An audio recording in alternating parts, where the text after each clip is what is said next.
আসসালামু আলাইকুম প্রিয় দর্শক শ্রোতা, দেশ দেশান্তরের পক্ষ থেকে সবাইকে স্বাগত জানাচ্ছি আজকের এই আলোচনায়। আজকে আলোচনা করব মধ্যপ্রাচ্য নিয়ে। মধ্যপ্রাচ্যের জন্য একটা ভালো খবর বলা চলে এই খবরটা, সেটা হলো ইসরায়েলের প্রধানমন্ত্রী নেতানিয়াহু এবং হিজবুল্লাহ প্রধান এবং লেবাননের যে প্রধানমন্ত্রী আছেন তারা সম্মত হয়েছেন যে এই যুদ্ধবিরতির জন্য 2 মাসের জন্য এই যুদ্ধবিরতি কার্যকর হবে। সেটার আনুষ্ঠানিক ঘোষণা দিবেন যুক্তরাষ্ট্রের প্রেসিডেন্ট জো বাইডেন এবং ফ্রান্সের প্রেসিডেন্ট ইমানুয়েল মাক্রো। তো এই যে যুদ্ধবিরতিটা কার্যকর হচ্ছে 2 মাসের জন্য, সো আমরা এই জিনিসটাকে কিভাবে নিব বা কিভাবে দেখব? দেখুন, গত কিছুদিন আগে আইসিসি কিন্তু 3 জন ব্যক্তির নামে গ্রেপ্তারি পরোয়ানা জারি করেছেন। তার মধ্যে ইসরায়েলের প্রেসিডেন্ট বেনিয়ামিন নেতানিয়াহু এবং তার প্রধানমন্ত্রী যুদ্ধ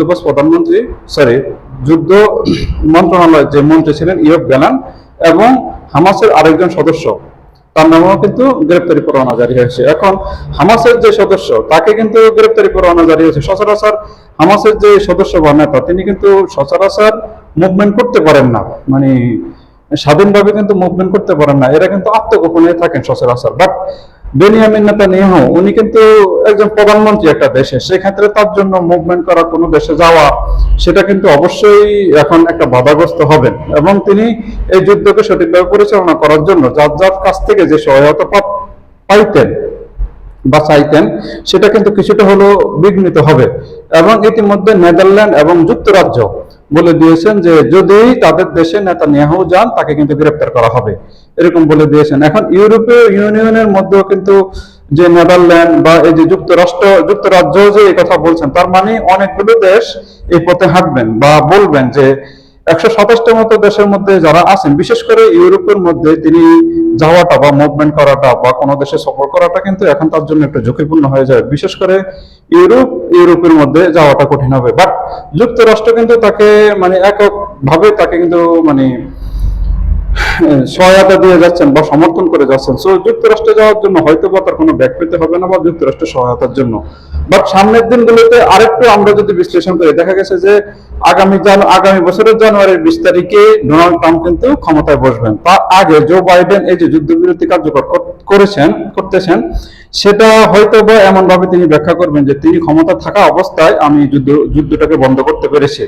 বাট ডোনাল্ড ট্রাম্প কিন্তু বলে দিয়েছেন যে আমি ক্ষমতায় বসার 24 ঘন্টার মধ্যে ইউক্রেন, রাশিয়া এবং ইসরায়েল ফিলিস্তিনের যে যুদ্ধ হচ্ছে আমি কিন্তু সেটা বন্ধ করবো এবং তাদেরকে সহায়তা দেওয়া বন্ধ করে দেবে। বিশেষ করে ইউক্রেনকে এবং ইসরায়েলকে, যদি ইসরায়েলকে এই সহায়তা বন্ধ করে দেওয়া হয়, অস্ত্র সহায়তা এবং আর্থিক যে সহায়তা, সেগুলো বন্ধ করে দেওয়া হলে কিন্তু ক্রমান্বয়ে তাদের যে আগ্রাসী মুভমেন্ট, আগ্রাসী ভাবে যারা যে আক্রমণ করতেছে, সেটা কিন্তু পর্যায়ক্রমে কমে আসবে, অটোমেটিকলি কমে আসবে। সো সেই ক্ষেত্রে কিন্তু এই জন্য জো বাইডেন হয়তো বা এরকমটা চিন্তা করছেন যে আমি ক্ষমতা থাকা অবস্থায় যদি যুদ্ধ চলে, ডোনাল্ড ট্রাম্প ক্ষমতা বসার সাথে সাথে যদি তিনি যুদ্ধ বন্ধ করে দেন, তাহলে হয়তো বা ডেমোক্রেটিক পার্টির প্রতি হয়তো বা সারা বিশ্বের একটা নেতিবাচক একটা চিন্তা ধারণা সৃষ্টি হবে, এরকম একটা হয়তো বা ভাবনা তাদের মধ্যে আছে বলে এরকম একটা সিদ্ধান্ত তিনি নিয়েছেন। বাট এটা কিন্তু সত্যিকার অর্থে একটা আশার আলো দেখাচ্ছে আমাদেরকে। গত 2023-এর 7ই অক্টোবরের পর থেকে মানে ইসরায়েলি বাহিনী যেভাবে গাজার উত্তর অঞ্চলে যেভাবে তারা আক্রমণ করেছে, তাতে আপনি যদি কোনো ভিডিও ফুটেজ দেখবেন যে লক্ষ লক্ষ মানুষ মানে আহত হয়েছেন, হাজার হাজার মানুষ, 44,000-এর বেশি মানুষ এ পর্যন্ত নিহত হয়েছেন। এটা একটা তাদের সরকারের হিসাবের কথা ফিলিস্তিনের। বাট এই সংখ্যাটা আরো অনেক বেশি হতে পারে এবং আরো যারা আহত আছেন তাদের মধ্যে অনেকেরই জীবন সংখ্যা মুক্ত নয়, অনেকেরই জীবন ঝুঁকিপূর্ণ অবস্থায় আছেন, তাদেরও যে কোনো সময় একটা দুর্ঘটনা ঘটতে পারে। এবং যে বাস্তুচ্যুত করেছেন, যেসব ঘর বাড়ি তারা ধ্বংস করেছেন, তাদের একটা উদ্দেশ্য বলতেছে তারা হামাসকে নির্মূল করবে। এবং তারই প্রেক্ষিতে হামাসকে সমর্থন করতে গিয়ে হিজবুল্লাহ কিন্তু তাদের সাথে কন্টিনিউ আক্রমণ করে গেছেন এই ইসরায়েলে।